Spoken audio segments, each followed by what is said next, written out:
নমস্কাৰ, মই মিতালী বৰুৱা, নিউমাৰলজিষ্ট আৰু টেৰট কাৰ্ড ৰিডাৰ। আজি মই লৈ আহিছোঁ আপোনালোকৰ বাবে আন এটি ৰিমিডি। এই ৰিমিডিটো তেওঁলোকৰ বাবে যিসকলে পৰীক্ষাৰ কাৰণে পঢ়া শুনা কৰি আছে, তেওঁলোকে পৰীক্ষাত কেনেদৰে কৃতকাৰ্যতা লাভ কৰিব তাৰ বাবে এই ৰিমিডিটো। তেওঁলোকে পঢ়া শুনা কৰাৰ লগতে তেওঁলোকে গজানন মন্ত্ৰটো সদায় জপ কৰিব। গজানন মন্ত্ৰটো হৈছে ওম গজানন নমো নমো শ্ৰী গজানন নমো নমো। এই মন্ত্ৰটো পাৰিলে ডেইলি 108 বাৰ জপ কৰিব। নেক্সট তেওঁলোকে সদায় কেইটামান তুলসীৰ পাত লগতে তাল মিচিৰি সদায় খাব। তাৰ পিছত তেওঁলোকে কি কৰিব, ব্ৰহ্ম মুহূৰ্তত বুধবাৰৰ দিনাখন গণেশক বুন্দিয়া লাড়ু অৰ্পণ কৰিব। ব্ৰহ্ম মুহূৰ্ত মানে একদম ৰাতিপুৱাই। সেই সময়ত তেওঁলোকে গণেশ ভগৱানক বুন্দিয়া লাড়ু অৰ্পণ কৰিব।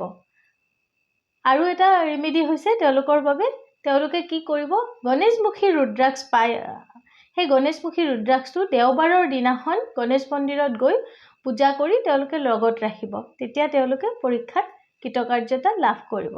ধন্যবাদ। ৰাধে ৰাধে।